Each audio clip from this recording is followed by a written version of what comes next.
Magandang gabi, Oriental Mindoro. Mula sa Buluwagang Pambalitaan ng Tamaraw Vision Network, ako po si Morena Lim at ito ang TVNet Weekend Report. Ika-18 sa buwan ng Oktubre taong 2025. At sa ulo ng mga balita, Baco Commercial Center at mga bagong pasilidad pinasinayaan. Kauna-unahang pagpupulong ng mga Local Price Coordinating Council sa Mimaropa. At National Celebration of Elderly Week, masayang idinaos sa lungsod ng Calapan. Ibigay ang maximum satisfaction ng pamilya at sa negosyo dahil tuloy-tuloy pa rin ang high-quality service mula sa una at pinagkakatiwalaan sa fast internet connection plus cable TV sa buong Mindoro, ang Tamaraw Vision Network. Serving to the max, sa TVNet kami. Una sa Mindoro, TVNet pa rin. For inquiries, magpunta na sa pinakamalapit na TVNet office sa inyong lugar.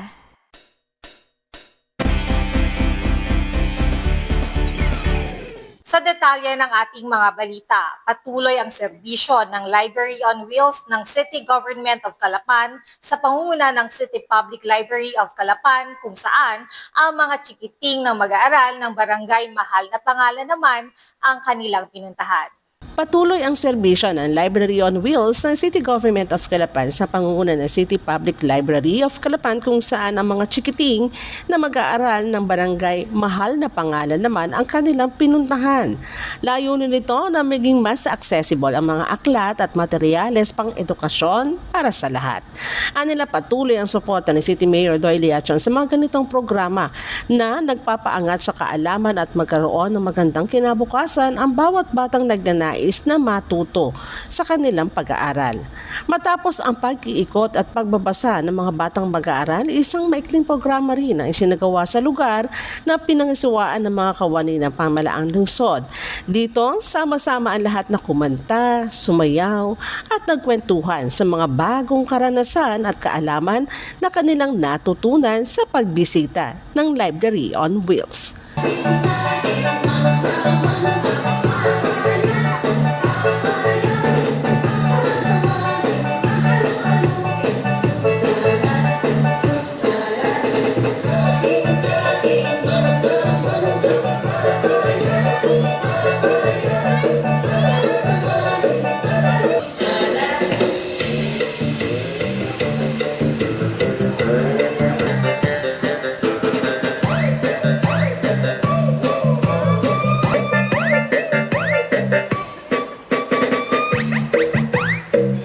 Ang Library on Wheels ay isang programa na inulunsad upang paghusayin ang learning comprehension ng mga mag-aaral.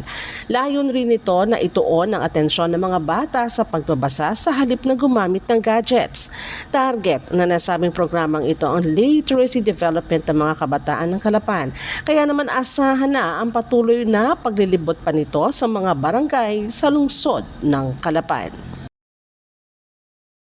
Mahigit 7,000 senior citizens sa Calapan City ang tumanggap ng kanilang social pension para sa third quarter ng 2025 mula sa Department of Social Welfare and Development Mimaropa. Layunin ng social pension program na matulungan ng mga nakakatanda na walang pensyon, walang regular na kita at walang sapat na suporta mula sa pamilya. Tinatayang mahigit sa 7,000 senior citizens sa Calapan City ang tumanggap ng tulong pinansyal mula sa Department of Social Welfare and Development o Mimaropa sa ilalim ng third quarter payout ng Social Pension Program for Indigent Senior Citizens. Ang bawat benepisyaryo ay nakatanggap ng 3,000 piso, katumbas ng 1,000 piso kada buwan para sa 3 buwan mula Hulyo hanggang Setyembre 2025. Alinsunod ito sa Republic Act No. 9994 o Expanded Senior Citizens Act of 2010 at pinalakas ng Republic Act No. 11916 na nagtaas ng buwan ng tulong mula 500 piso tungo sa 1,000 piso. Umabot sa mahigit 21 million pesos ang kabuang halaga na nasabing payout na inaasahang makatutulong sa lokal na ekonomiya ng lungsod at ng buong lalawigan ng Oriental Mindoro, lalo na sa mga maliliit na negosyo at pamilihan kung saan karaniwang ginagastos ng mga senior citizens ang kanilang natatanggap na ayuda. Layunin ng social pension program na matulungan ang mga nakatatanda na walang pensyon, walang regular na kita at walang sapat na suporta mula sa pamilya.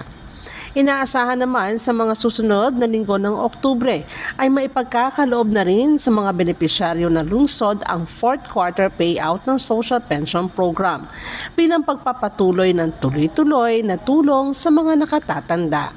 Samantala, nasa 521 benepisyaryo ang natanggal sa listahan matapos mapatunayan tumatanggap ng pensyon mula sa SSS o GSIS na labag sa patakaran ng programa.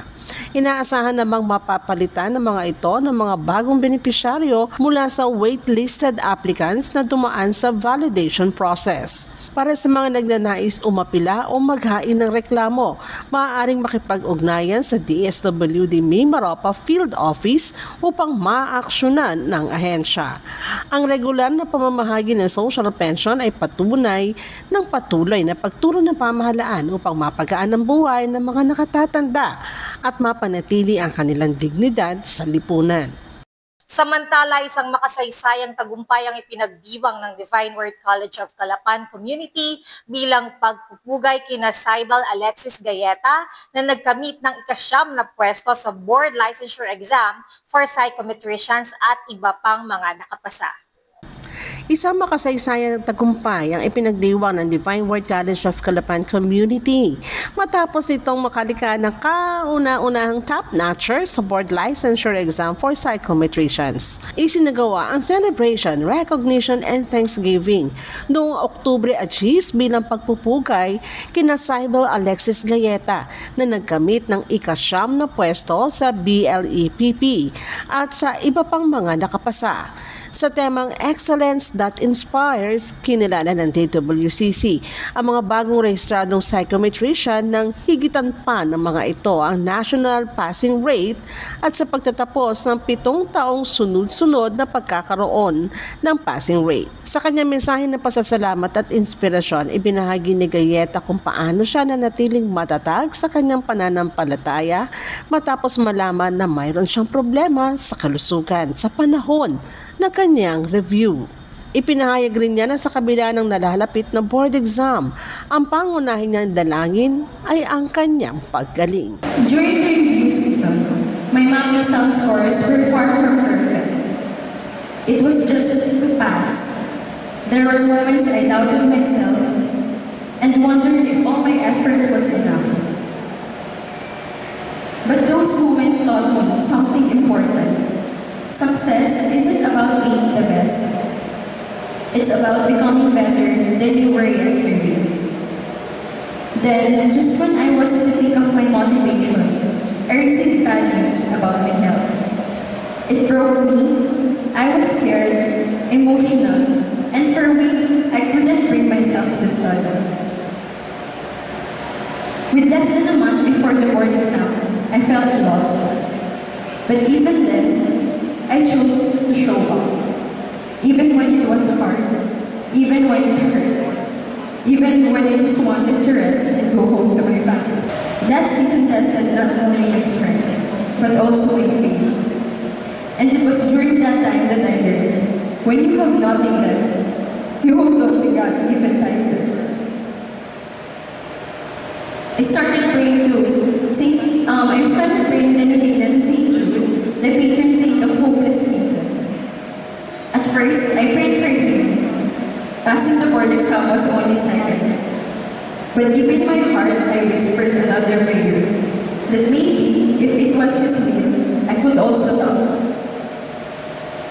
I prayed so much because I knew I had already given so much. And in the end, God listened. When the results came, I realized it wasn't my strength that carried me, but my weaknesses that God turned into a miracle.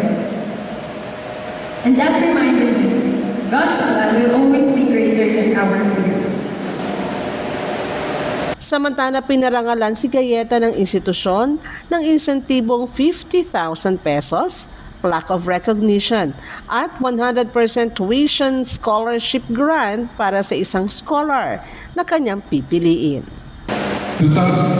the licensure examination in this noble field is not only an academic conquest, but an indication to the art and science of knowing the self and serving humanity. Ms. Saibol Galleta is here with us as a metaphor of hope, proof that intellect becomes power only when guided by integrity, and that knowledge becomes wisdom only when shaped by compassion, rooted on the strong faith.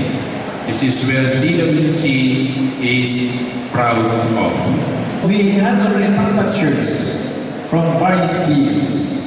Pero yung during my term, ayun, ito pa yung una. Simula pa lang ito. Diba? Mas marami pa susunod. Ika nga, sa susunod, kayo naman dyan. Yung mga third year, it's a challenge for all of you. Challenge ito. Hindi upang kayo ay kapahan, kundi kayo ay magsikap lalo higit. Diba? Ano lang yun? There is no other way but ayun. Yun talagang buhay. Kailangan magle-level up every now and then. Para next year, we will also have another testimonial dinner for you. Kayo naman. So ngayon, sila Ms. Galleta and her classmates, next year, kayo naman. And I've been telling everyone that we pray for all of you, especially the work takers. While you are taking the review, we start praying for you.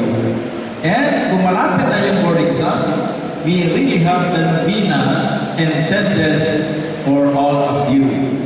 That God may enlighten your minds and able to remember what you have reviewed, what you have studied, what you have understood and memorized.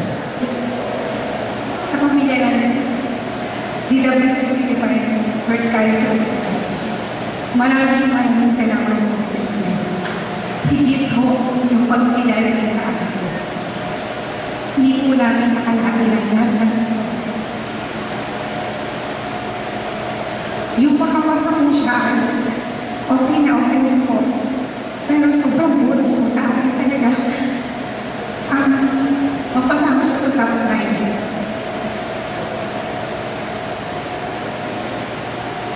At yung pagbibigay dito, ito po, sobra-sobra na po ito para sa akin. Yung pag-isang sa ito, siya po. Sabi ko nga po, hindi ko po naramdaman yung makapasa. Pero yung lalo niyang pumasa, at hindi pa po sa pumasa, sobra-sobra po sa akin. Salamat po sa mga nakasama ng anak ko. Di po ako ganun ka. Nag-text po ako, nag-chat po ako sa kanya. Minsan ay 3 days. Hindi po ako araw-araw. Kasi po, ayaw ko po nagpo-proceed siya. Gusto po yung tiwala ko na sa kanya. Ay, binigay na lang kami. Kaya po, sa akin po talaga, hindi po ako yung araw-araw ay numuhusta. Alam po yung anak ko. Minsan po, kung kailan ako magtulog sa ako siya sa chat, para lang po masabi na yung chat ko talaga siya. Para pag-isip ko sa umaga, alam ko na uli kung ano yung lagay niya. Ganyan lang po kami kasi ito. Muli po, maraming salamat sa inyong lahat. Thank you po. Bago isinagawa ang Thanksgiving dinner, isang motorcade ang idinaos bilang pagpupugay kay Galleta at sa iba pang mga bagong rehistradong psychometrician. Magbabalik po ang TVNet Newsline makalipas ang ilang paalala. Bakit ka kasi kumabit? Alam mong di tama yan, di ba? Huwag ka nang gumamit ng pag-aari ng iba. Nakakaperwisyo ka sa mga legal na cable. Lumalabo ang signal nila. Mahiya ka naman, hoy. Illegal na cable mo, putulin na. Ano, gusto mo bang umabot pa sa kulungan? Umiwas ka na sa gulo tsaka skandalo. Huwag maging kabit. Magpakabit ng tama ngayon. Supported by PCTA. Good news po para sa lahat ng subscribers ng Cable TV at Cable Internet. Naisa batas na po ang Anti-Cable Television and Cable Internet Tapping Act of 2013. At ayon dito, bawal makikabit ng Cable TV at Cable Internet. Ang parusa sa sino mang lumabag sa batas na ito ay pagkakakulong at pagbabayad ng malaking multa. Bayad ka na nga, kulong ka pa. Kim Atienza po, nagsasabing pagdating sa batas, hindi weather-weather lang. Huwag maging kabit. Supported by the PCTA.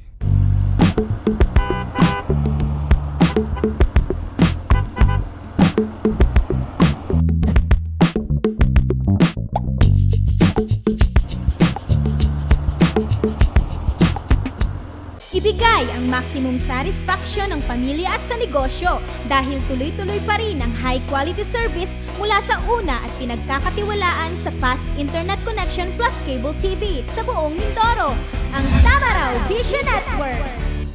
Serving to the max, sa TVNet kami. Una sa Mindoro, TVNet pa rin. For inquiries, magpunta na sa pinakamalapit na TVNet office sa inyong lugar.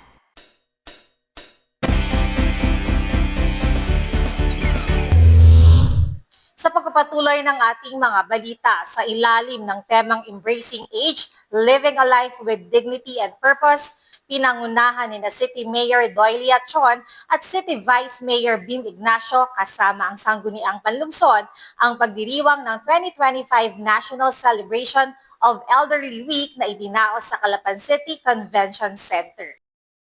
Isang matagumpay na pagdiriwang ang naganap sa 2025 National Celebration of Elderly Week na idinaos sa Calapan City Convention Center. Sa ilalim ng temang Embracing Age, Living a Life with Dignity and Purpose, pinangunahan ni na City Mayor Doyle Chon at City Vice Mayor Bim Ignacio kasama ang sangguniang panlungsod ang makabuluhang okasyon sa ilalim ng pangangasiwa ng City Social Welfare and Development Department. Sa mensahe ni CSWD Officer Chuvi Bahia, hiling niya na patuloy na maging ehemplo ng kabutihan at pagkakaisa ang mga seniors sa mga Kalapenyo. Ang biyayaan niya ng kalakasan ng katawan ay isang pagpapala at pagkakataon upang patuloy na maging produktibong mamamayan. Magkaisa, respeto at maging masaya. Ito naman ang tagubilin ni City Mayor Doyle Chon sa mga dumalong lolo't lola. Huwag na aniyang problemahin pa ang mga isyu ng bayan at magkaisa na lamang ang nasabing hanay para sa mga produktibong programa at proyekto. Inanunsyo rin ng mayor na wala ng gatas na matatanggap ang mga seniors, kundi 1,000 piso para sa lahat na nakatatandang mamamayan sa lungsod ng Calapan. Kaya yung pagkakal sa inyo, ilibig pa naman your senior citizens association. Dapat papuntahin kayo doon, magsasaya na kayo. Huwag nyo mag-isipin mo ang problema ng bayan. Kaya ayaw na kami ang problema roon. Ang gusto ko, lagi magsaya kayo. Kaya yung iso ng pagkakahiwalay, ayoko. Kaya sabi ko, yung pinagin ko kanina.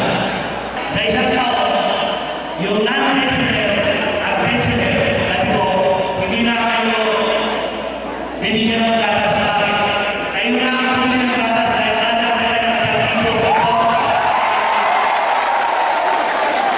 Kayo na ang binigyan ng gatas sa akin. So, nakalagay na po, sumika pa ako, nailagay na po yung nakakang direktiba sa pamahalaan ng sasalapan na binigyan ng direktiba dahil October 16, alam na namin sa bayan. Gusto ko, isang senior citizen na meron ko siyang iso sa iyo ang direktiba. Opisyal na pinasinayaan ang Baco Commercial Center kasama ang 4 pang bagong pasilidad ng pamahalaang bayan ng Baco, ang Municipal Tourism Information Center, MSWD Office, Office of the Municipal Vice Mayor at Municipal Slaughterhouse. Ika-15 ng Oktubre, balikan natin ang mga naging kaganapan. Opisyal na pinasinayaan na Baco Commercial Center kasama ang 4 pang bagong pasilidad ng pamahalaang bayan ng Baco. Ito ay ang Municipal Tourism Information Office, MSWD Office, Office of the Municipal Vice Mayor at Municipal Slaughterhouse, ika-15 ng Oktubre. Pinangunahan ni na Mayor Alan Roldan at 1st District Congressman Arnen C. Panaligan ang seremonya kasama ang buong sangguniang bayan sa pangunguna ni Vice Mayor Eric Castillo. Sinaksihan rin ang nasabing pagpapasinaya ng mga department heads, kinatawan ng national agencies, mga kawani na lokal na pamahalaan bilang pagsuporta sa mga programang isinusulong ng administrasyon. Nagbigay din ng mensahe si Vice Mayor Eric Castillo kung saan ipinahayag niya ang kanyang pasasalamat sa lahat ng bumubuo na lokal na pamahalaan sa kanilang patuloy na suporta at dedikasyon sa pagsulong ng mga programa at proyekto para sa bayan. Samantala, binigyan din naman ni Congressman Arnen C. Panaligan na tunay na napakalaki na pinagbago ng bayan ng Baco. Marami na nakatayong istruktura at masigla ang daloy ng komersyo na isang malinaw na indikasyon ng progreso. Congratulations sa bayan ng Baco sa pagkapasinaya ng mahalagang proyektong pambayan. Ngayon ay indikasyon ng progreso ng pag-angat ng ating bayan ng Baco. Mga municipal government buildings, tanggapan ng Municipal Social Welfare Office, tanggapan ng Vice Mayor at session ng sanggunian. Kaya nga, nung ako umiikot doon kanina, kasama pa rin tourism building, ay ibang-iba, no? May mukha na yung ating Municipal Government Center, no? Ongoing din yung construction ng mga gusali doon. Yung renovation ng Municipal Baco College, continuation ng ginagawang Municipal Gymnasium, 15 million ay congressional funding, 10 million ay local funding ng munisipyo. Tapos na yun, talagay ko naman. At kung kailangan kukulang pa, baka mga finishing na lang. So, sabi ni Mayor Alan, by January ito, magububunga na. Kaya sa darating ng mga panahon, magagamit na yan ng munisipyo ng bayan ng Baco, venue sa mga palaro, mga liga, fiesta, ballroom, lahat na ng klaseng okasyon. Kabataan man yan o senior o ano pa man. Kaya magkakaroon na kayo ng maayos na gymnasium dito. Pinagtulungan namin yan ng tanggapan ng national government, yung pondo, at tanggapan ng pondo ng municipal government. Ayon naman kay Mayor Alan Roldan, ang mga proyektong ito ay bunga ng pagkakaisa at malasakit para sa kapakanan ng bawat Bacoenyo. Inaasahan na niyang tuloy-tuloy na pag-unlad pa sa mga bagong programa at proyektong nakalinya sa mga susunod pang araw. At asahan nyo ng punong bayan, kasama sa pangalawang punong bayan, kay Vice Eric, at sa lahat ng konsyal na nandito ngayon, alam kong iisa naman na mitiin natin lahat. At alam kong natutuwa at nagpapasalamat ako dahil tayong lahat ay nagkakasundo para alang-alang mga sa ating bayan. At yan din sa mga empleyado ng munisipyo, ako'y nagpapasalamat dahil yung iba man ay makasakit sa loob, yung pagsunod, pero napipilitan dahil alam ko na alam nila na ginagawa natin dito ay para sa ating mga kasamahan. So, salamat sa lahat, salamat sa pagdalo, salamat sa pagsama nyo sa amin dito bilang panimula sa pagbubukas ng ating commercial na building. So, muli po, maraming salamat at alam ko na hindi lamang ito ang proyekto na bibigay mo sa amin. Nagpasalamat rin si Mayor Roldan sa lahat na nakiisa sa nasabing gawain. Hiling niya na patuloy na pagsuporta at pagtitiwala sa kanya upang patuloy rin ang sumulong ang bayan ng Baco tungo sa pag-unlad. Samantala, sa unang pagkakataon, nagtipon-tipon ang lahat ng local price coordinating councils ng Oriental Mindoro mula sa antas ng panlalawigan, lungsod at munisipyo upang palakasin ang ugnayan ng mga ahensya ng pamahalaan at mga lokal na konseho tungo sa katatagan ng presyo at supply at sa pagtataguyod ng kapakanan ng mga mamimili. Sa kauna-unahang pagkakataon, nagtipon-tipon ang lahat ng Local Price Coordinating Councils ng Oriental Mindoro mula sa antas, panlalawigan, lungsod at munisipyo upang palakasin ang ugnayan ng mga ahensya ng pamahalaan at mga lokal na konseho tungo sa katatagan ng presyo at supply at sa pagtataguyod ng kapakanan ng mga mamimili. Sa temang Strengthening Synergy for Price and Supply Stability and Consumer Welfare, matagumpay na isinagawa ng Department of Trade and Industry Oriental Mindoro sa pakikipagtulungan sa pamahalaang panlalawigan sa pamamagitan ng Provincial Cooperative Development Office bilang sekretarya ng Provincial Price Coordinating Council ang Provincial Orientation para sa mga LPCCs nakaraang 15 ng Oktubre. Dumalo sa programa ang 75 kinatawa mula sa 16 na Local Price Coordinating Councils, kasama ang mga katuwang na ahensya ng pamahalaan tulad ng DILG, DA, DOE at DNR. Nagpahayag din ng pasasalamat si Joel Lorenzo Guevara, Supervising Trade Industry Development Specialist ng TTI Mimaropa, na kumatawan kay Regional Director Engineer Amormio CJS Benter. Sa pamahalaang panlalawigan, mga miyembro ng LPCCs at mga katuwang na ahensya sa kanilang pakikilahok at suporta. Ayon sa kanya, bilang bahagi ng Consumer Welfare Month, napapanahon at makabuluhan ang programang ito upang matiyak ang katatagan ng presyo at supply ng mga pangunahing pangangailangan at prime commodities. Hinihikayat niya ang lahat na maging aktibo at makiisa sapagkat naniniwala siyang sa pamamagitan ng kolektibong pagkilos ng LPCCs, mas mapagtutuunan ng pansin ng mga isyu sa presyo ng mga pangunahing bilihin.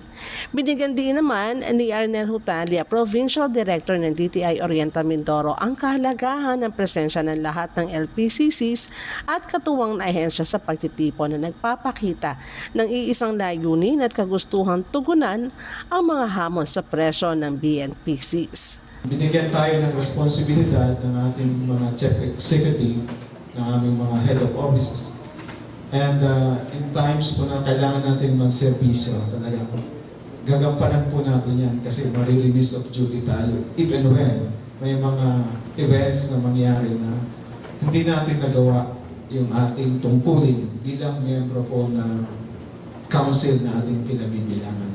So basically, yun po yung ano. And it's a learning activity para malaman po talaga natin kung ano ba yung function ng DTI, ano ang function ng DA, DOE, DILG, at kayo po sa mga munisipyo, ano yung function ng mga negosyo centers, ano po. So basically, yan po yung ating pag-aaralan at let this day be a fruitful one at let's learn from one another, ano po. Ibinahagi naman ni Frederick Gumabo, Provincial Director ng DILG Oriental Mindoro, ang nilalaman ng DILG Memorandum Circular No. 2018-128 o ang reactivation of the Local Price Coordinating Councils na nagtatakda ng mga gabay para sa pagpapalakas ng LPCC sa mga LGU. Pinagtibay niya ang suporta ng DILG sa pagsubaybay at pagpapatupad ng mga hakbang upang mapanatiling aktibo at epektibo ang mga LPCCs. Sa pagtatapos sa kanyang mensahe, binigyan din niya sa ilalim ng umiiral na batas at polisiya, may sapat na kapangyarihan ang mga LPCC upang tugunan ang mga isyu sa presyo ng mga pangunahing bilihin, partikular na ang baboy at ang iba pang produktong agrikultural sa lalawigan. Why DILG? It is merely because of a memo circular issued by our department, which is memo circular number 2018-128, dated August 14, 2018, on which we encourage actually all LGUs to reactivate their local price coordinating council, purposely to address, forestall, or monitor exorbitant, excessive, or undue increase of prices on our prime commodities. Iyon po yung pinaka-uod po ng aming MC.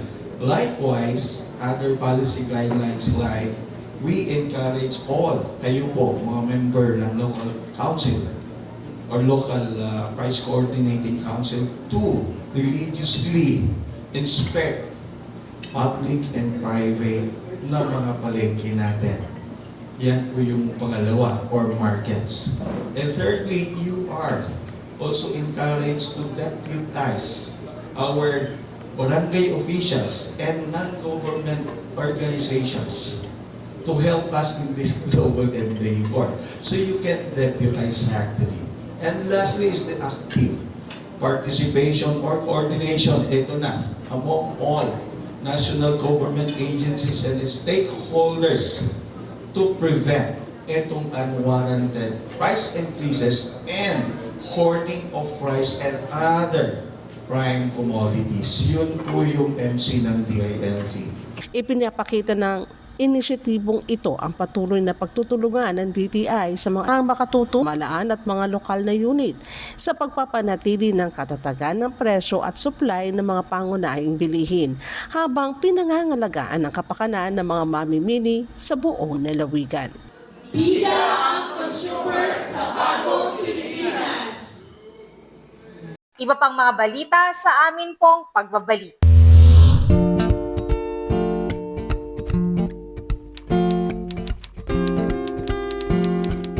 Inday, pakiligpit nga itong mga kinalat ng mga bata.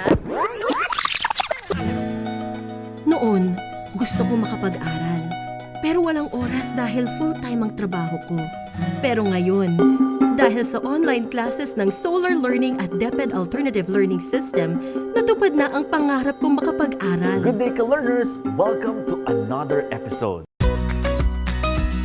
Hindi ko na kailangan pumasok sa eskwelahan. Nakakapag-aral ako sa oras na gusto ko. Anytime!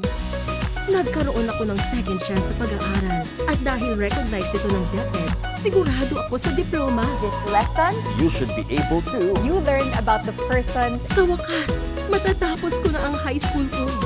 Ay, salamat din nga pala kay ate. Ina-sponsor niya ako na ma-enroll sa Solar Learning.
Ibigay ang maximum satisfaction ng pamilya at sa negosyo dahil tuloy-tuloy pa rin ang high-quality service mula sa una at pinagkakatiwalaan sa fast internet connection plus cable TV sa buong Mindoro, ang Tamaraw Vision Network.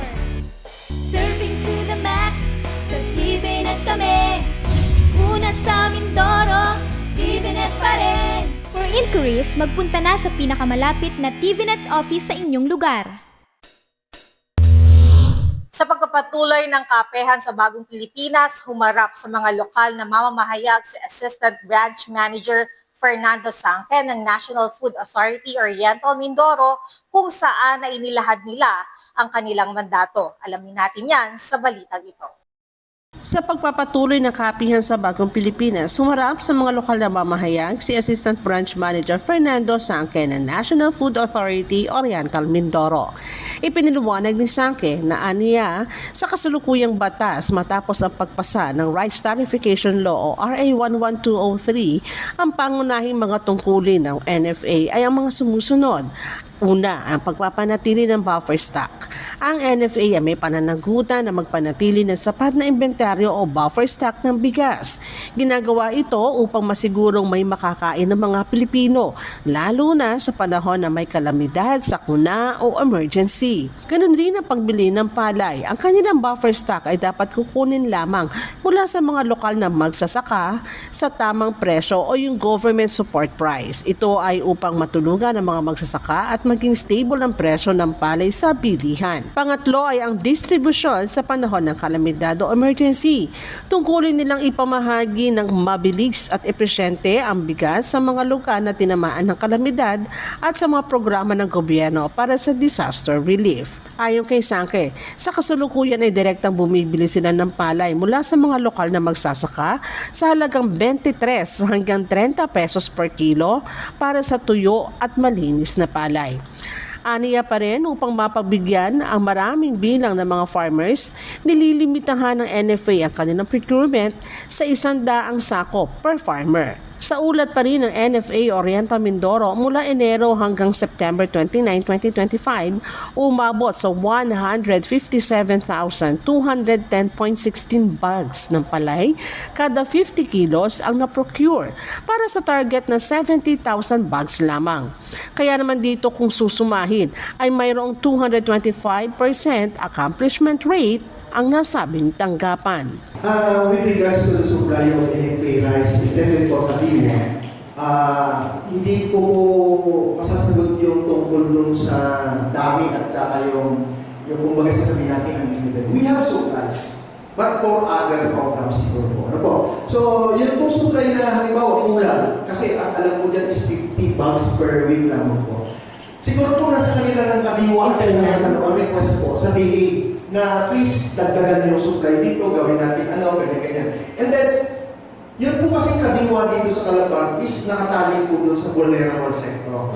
PWD, senior citizen, and then yung ating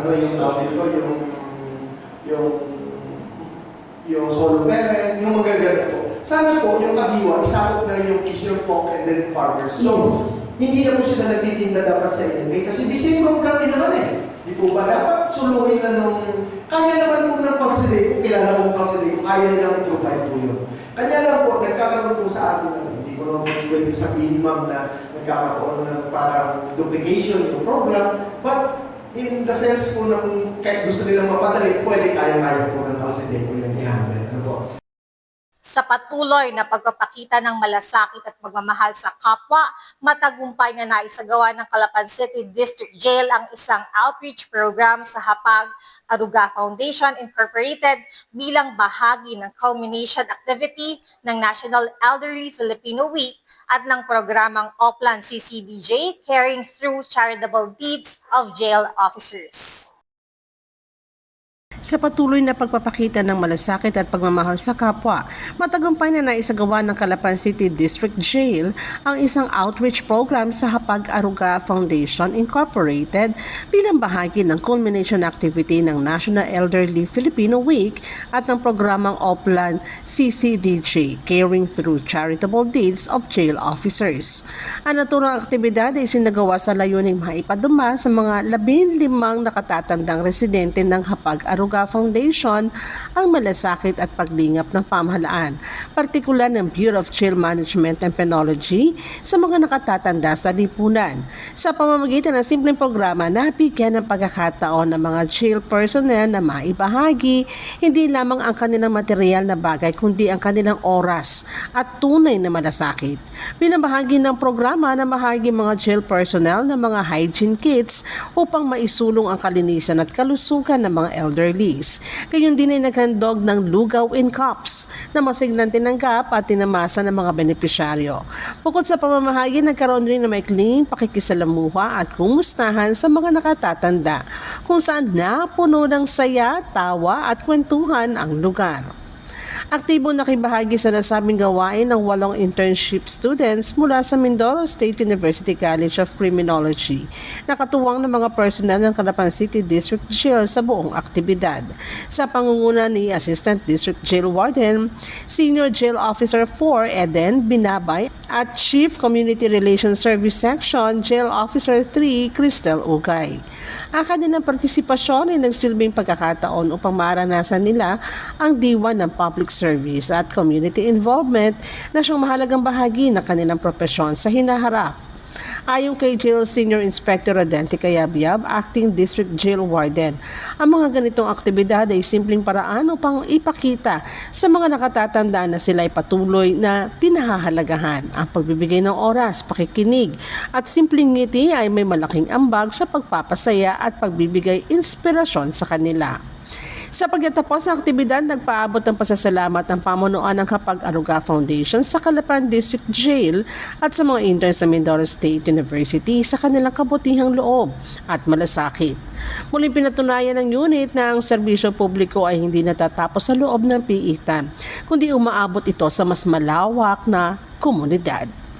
Samantala, agad na umaksyon ang Rotary Club of Downtown Calapan sa isang kahilingan para sa tulong at agarang naghatid ng wheelchair sa isang pasyenteng may cancer na naninirahan sa Lumang Bayan, Calapan City.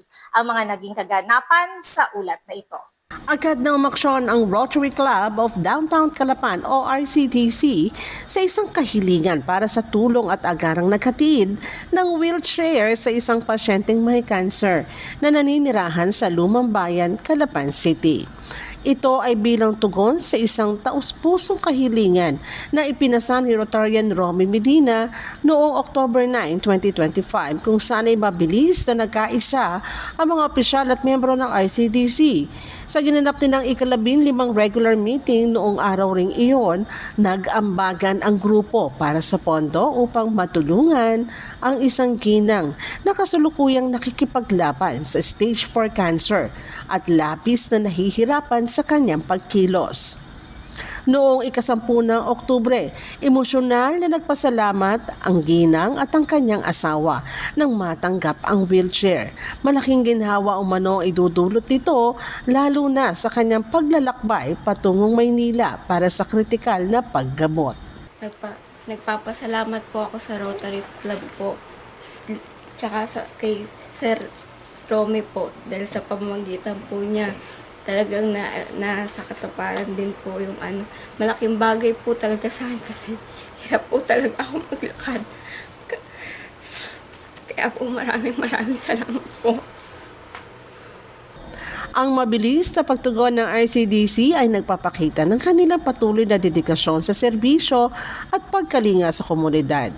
Kabilang sa mga dumalo sa turnover ay sina Heart Working President Jessie Pine, Deputy District Governor Edwin Acob, Assistant Governor Presi Lakidao, Past Presidents Lisa Acob, June Cambaylo, Nana Teronimo, kasama sina Rotarians Romy Medina at Jonalyn de los Reyes. Ganon rin si Rotarian-elect Carl Javier. Sabi po napagpulungan at napagkaisahan na magkakaroon po ng pagbibigay ng wheelchair kay Ate Breezy. So malaking bagay kasi siya ngayon ay undergoing ng pagpapagamot, hindi naman siya makalakad ng dire-diretso. So ito pong wheelchair ay isang malaking bagay na naitulong po ng Rotary Club of Downtown Calapan. Pinangunahan po yan ni Consi kagabi. Ang lahat po ay nagbigay ng kanilang mga tulong sa atin para maisa katuparan. Si AG ho ang bumili nito kanina. Thank you po, AG Presi. ma'am. At yun, masaya po kami kahit po sa ganito pong maliliit na bagay ay tulong po yan. Talagang nakakatulong po. Salamat po. Maaari nyo rin po kaming mapanood sa YouTube. Itayin lamang ang TVNet Newsline. Bisitahin at ilike rin ang aming Facebook page, Newsline Channel 10. At yan po ang kabuuan ng mga balitang nakalap ng Newsline staff and crew sa mga nakalipas na araw. Para po sa inyong comments o suggestions, mga balita at impormasyon na nais ninyong iparating sa aming programa, tumawag po lamang sa 043-288-4240. Ito po ang TVNet Newsline, katotohanan at serbisyo hatid sa mga Mindoreño. Ako po si Morena Lim. Maraming salamat sa inyong pagsubaybay.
Natalakay natin sa mga naunang bahagi ng video ang iba't ibang usaping nakapalibot sa West Philippine Sea at nabigyang diin din natin kung bakit tayo ang may karapatan sa mga likas yaman nito. Kaya kailangan natin itong alamin, ipaglaban at suportahan. Dahil ito ang ating karagatan, ito ang ating karapatan, ito ang ating kinabukasan. Ang West Philippine Sea ay parte ng ating pagkakakilanlan. Ito ay mahalaga sa ating national integrity at soberanya. Ang mga isla natin sa Kalayaan Island Group ay nagsisilbering proteksyon natin laban sa mga panghihimasok na maaring magdulot ng panganib sa pambansang seguridad. Ang West Philippine Sea rin ay nagsisilbing pangunahing pinagkukunan natin ng pagkain, enerhiya at hanap buhay. Kaya nakasaad sa ating saligang batas na dapat natin itong protektahan dahil ang yamang dagat nito ay para lamang sa mga Pilipino. Maaari tayong gumawa ng mga hakbang katulad ng pagpapalaganap na hindi wasto ang historical claims ng China at walang basihan ang iginigiit nitong 9-dash line. Kumilos tayo sa panuntunan ng ating batas at pag-aralan ang saklaw ng ating karapatan. Hindi lamang ito karagatan na estratehikong daluyan ng pandaigdigang kalakalan. Ito ay kabuhayan ng maraming Pilipinong mangingisda at isa sa mga haligi ng maunlad na ekonomiya. Maging mulat tayong mamamayan, magsikap, gisingin ang natutulog na kaisipan, magkapit-bisig sa pagsasanggalan ng ating karapatan. Huwag tayong magkibit-balikat at huwag tayong patitinag sa anumang nais sumadlang sa kaunlaran ng ating kinabukasan. Palaganap ang katotohanan, isulong ang mapayapang rehiyon, at magtulungan upang tiyakin ang ating kasarinlan para sa ikabubuti ng ating sambayanan. Pagtitibayin at palalaguin natin ang kamalayan at kaalaman ng buong bansa at titiyakin na maipapasa natin ito sa ating kabataan at ating susunod na mga salinlahi.